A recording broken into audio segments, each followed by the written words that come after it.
மாடி தங்கமாடி பில்டிங்கை பற்றி என்ன சூப்பராக இருக்குது. கொடுத்த ரூபாய்க்கு ஒர்த்தாக இருக்குது. நல்லா இருக்குது. மன திருப்தியாக இருக்குது. வேலை திருப்தியாக இருக்கா சிஸ்டர்? நல்ல திருப்தியாக இருக்கு. சரி சிஸ்டர், உண்மையாக இருக்கா? கொடுத்த காசுக்கு பெனிஃபிட்டாக இருக்கணா? உண்மையாக இருக்குங்க. சரிங்கப்பா, கொடுத்த காசுக்கு பெனிஃபிட்டாக வேலை பார்த்துருக்கலாம். சரியாக இருக்கு மேடம். கொடுக்கலாம், நம்பி கொடுக்கலாமா? கொடுத்த காசுக்கு ஒர்த்தாக இருக்குது. வண்டி தங்க மாதிரியே இருக்குது. சரி. வணக்கம் நண்பர்களே, நான் உங்கள் தங்கம்பாடி. நிறையா பேர் என்கிட்ட ஃபோன் பண்ணி என்னென்ன இப்போலாம் வந்து ஃபோன் எடுக்க மாட்டேன்றீங்க, நாங்கள் நிறையா முறை ட்ரை பண்ணி பார்த்தோம் கிடைக்கல அப்படின்னு. வேறு ஒன்றுமே இல்லைங்க, வேலை வந்து புழிஞ்சு எடுத்துருச்சு, அதனால் வீடியோவும் போட முடியல, உங்களுடைய ஃபோன் காலை வந்து சரியாக அட்டன் பண்ண முடியல. அதுவும் ஞாயிற்றுக்கிழமை பார்த்தீங்கன்னா நான் ஒரு கிறிஸ்தவன் ஆராதனைக்கு போயிடுவேன். அதனால் ஞாயிற்றுக்கிழமை ஒரு நாளாவது ஃப்ரீயாக விடுங்களேன் அப்படின்னு கேட்டுக்கிறேன். இனி இந்த தப்பு வராத அளவுக்கு உங்கள்கிட்ட வந்து மன்னிப்பு கோருறேன். அதாவது இந்த மோட்டார் தொழிலில் பார்த்திங்கன்னா கண்டிப்பான முறையில் வந்து விழிப்புணர்வு வந்து ரொம்ப ரொம்ப முக்கியம். காரணம் என்னென்னா, இங்கே மெகா ஊழல் நடக்குது. ஒரு புது வண்டி எடுக்கிறவங்ககிட்ட வந்துட்டு 15,000 20,000 வரைய ஊழல் பண்ணிவிட்டு அதாவது ஒரு சின்ன உதாரணம், நீங்கள் ஒரு புது வண்டி எடுக்க போகிறீங்கன்னு வைங்களேன், உங்களுடைய ஃபோன் நம்பருக்கு வந்துட்டு ஒரு பாடி பில்டர்ஸ் பேசுவாங்க. நல்லா தெரிஞ்சுங்க, உங்களுக்கே தெரியாமல் உங்களுடைய ஃபோன் நம்பரை அந்த கம்பெனிலேருந்து வாங்கி அவங்க வந்து உங்கள் கூட வந்து பேசுவாங்க. அப்போ அவங்க வந்த வழியை நல்லா கவனித்து பாருங்கள். இது ஒரு திருட்டு வழி. அதாவது உங்கள் நம்பரை உங்கள் அனுமதி இல்லாமல் ஒரு பாடி பில்டர்ஸ் வந்து பேசுவாங்க. அப்படின்னும்போது அவங்க எதுக்காக தேடுறாங்கன்னா, அவங்க ஆதாயப்படுறதுக்காக தேடுறாங்க. அதே போல் நீங்கள் இந்த சோசியல் மீடியாவில் எதுக்காக தேடுறீங்க அப்படின்னா, ஒரு மன திருப்தியான ஒரு சரியான ஒர்க்கு கிடைக்குமா அப்படின்னு தேடுறீங்க. இதில் பார்த்தீங்கன்னா இந்த லஞ்ச ஊழலை கண்டிப்பான முறையில் நான் எதுக்குறேன். காரணம் என்னென்னா, நானும் உழைப்பாளி தான். நானும் ஒரு சம்பட்டி சுற்றியெல்லாம் பிடிச்சி கஷ்டப்பாடுபட்டு அந்த காசை வந்து ஒரு நல்ல வாயம் சம்பாதிக்க நார வாயம் தின்ற மாதிரி தின்னுட்டு போயிட்டாங்கன்னு வைங்களேன், அது வந்து மிகப்பெரிய பாவம். அந்த பாவத்தின் சம்பளம் அவங்களுக்கு இப்போயே கிடச்சிரும். ஆனால் அந்த பாவம் செய்யும்போது அந்த பாவத்தின் ஒரு பிரதிபலிப்பு நம்மளுக்கும் இருக்கும்ல. ஏன்னா நம்ம காசில் சீட்டிங் போகுது. அதாவது வேதத்தில் ஒரு வசனம் தெளிவாக சொல்லியிருப்பாங்க, நீ எந்த அளவில் அளக்கிறியோ அதே அளவில் உனக்கு அளக்கப்படும். ஒரு கூலிக்காரனுடைய காசை வந்துட்டு நம்ம என்ன செய்யக்கூடாது, சாப்பிடக்கூடாது.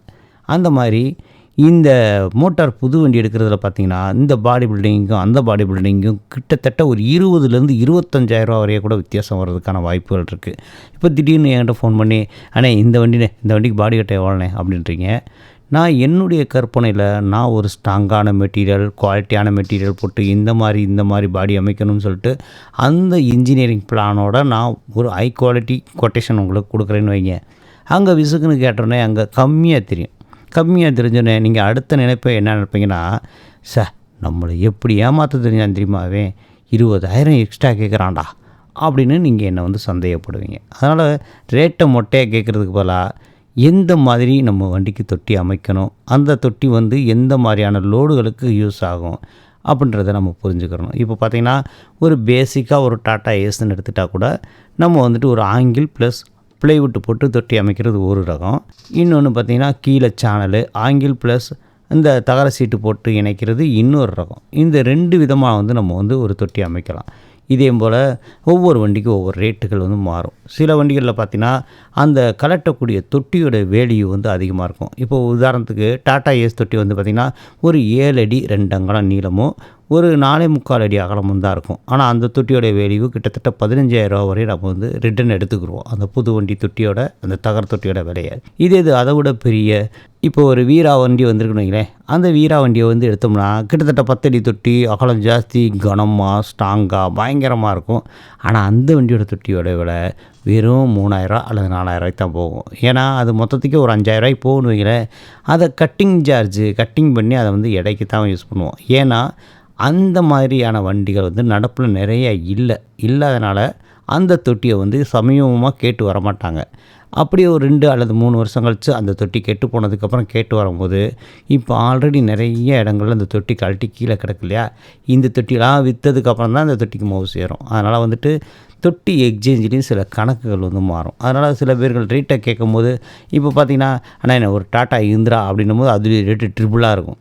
இது ஒரு டாட்டா ஏஸ் அப்படின்னா அது ரேட் ரொம்ப அந்த ப்ரைஸ் வந்து ரொம்ப கம்மியாக இருக்கும். இந்த மாதிரி ரேட்டு ட்ரிப் ஆகிற ஒரு பெரிய குழப்பம் வந்து இந்த பாடி பில்டிங்கில் வந்து இருக்குது.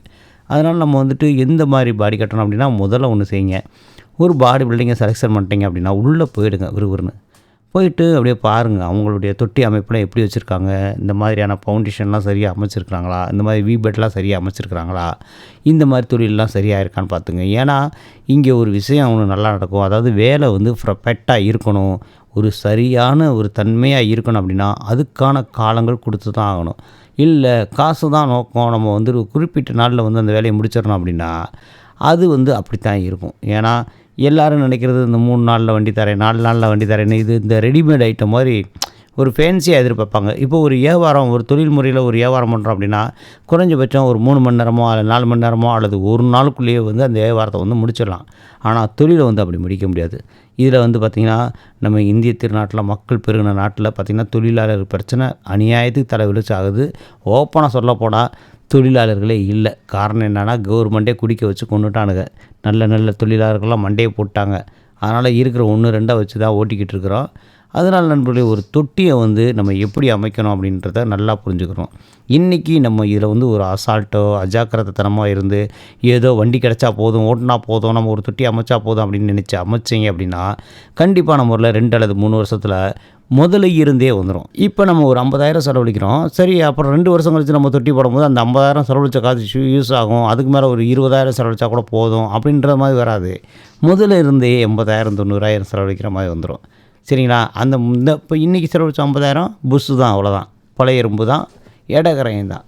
அதனால் வந்துட்டு இந்த பாடி பில்டிங்கில் நீங்கள் செலவழிக்கிற ஒவ்வொரு காசையும் முதலையே சரியாக செலவழிச்சிட்டிங்க அப்படின்னா உங்களுக்கு பிரச்சனை இல்லை.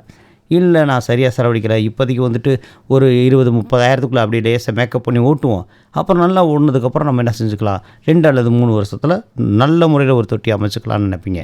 நல்ல முறையில் தொட்டி அமைச்சிக்கலாம்னா இன்றைக்கி நீங்கள் போட்ட அந்த 20,000மோ 30,000மோ வேஸ்ட்டாக போயிடும். காரணம் என்னன்னா இந்த பாடி பில்டிங்கை பொறுத்தளவுக்கு யூஸ் அண்ட் த்ரோ தான். ஒரு முறை யூஸ் பண்ணி கட்டிட்டிங்கன்னா அவ்வளோதான், முடிஞ்சிச்சு. இந்த ஃபேர் பாஸில் மாதிரி இந்த ஒரு பள்ளுச்சக்கரம் மாற்றுவோம், இன்னொரு பள்ளுச்சக்கரம் மாற்றுவோம், ஒரு பள்ளுச்சக்கரம் கெட்டு போயிட்டால் கூட இன்னொரு பள்ளுச்சக்கரத்தை வாங்கி மாட்டி அட்ஜஸ்ட் பண்ணிக்கிடுவோம். அது ஃபேர் பாஸுக்கு சரியாக வரும். பாடி பில்டிங்கில் ஒரு ஆங்கிள் கெட்டு போச்சுன்னா அதை மட்டும் கழட்டிட்டுலாம் மாட்ட முடியாது, அவ்வளோதான், தூக்கி குப்பையில் போட்டுட்டு அடுத்த பாடியை கட்ட வேண்டியதான். ஏன்னா இது வந்து யூஸ் அண்ட் த்ரோ வேலை. அதனால் வந்துட்டு ஒரு தொழில் பண்ணணும் அப்படின்னும் போது தொலைநோக்கு சிந்தனை கண்டிப்பாக வேணும். நம்ம வந்து நீண்ட காலத்துக்கு இந்த தொழில் பண்ணணும் அப்படின்னுமா அதுக்கேற்ற மாதிரி தொட்டி அமைக்கணும். நம்ம இல்லைங்க இந்த சில பேர்லாம் வாய் பிடிச்சிச்சு நாக்கு பிடிச்சிச்சு பேசுவாங்க, மனுஷங்களுக்கே டைம் இல்லையா, நாளைக்கு இருப்போமா இன்றைக்கி இருப்போமா, அப்படி நாளைக்கு இருக்க மாட்டோம்னு தெரிஞ்சால் இன்றைக்கி இந்த கஷ்டமான வாழ்க்கை நமக்கு இருக்குது. என்ன தான் சொல்ல வர, என்னத்தையாவது சொல்லி தொடடா அப்படின்றீங்களா? வேறு ஒன்றுமே இல்லைங்க. இந்த பாடி பில்டிங்கை பொறுத்தளவுக்கு எடுத்த உடனே சரியாக செஞ்சிடணும்.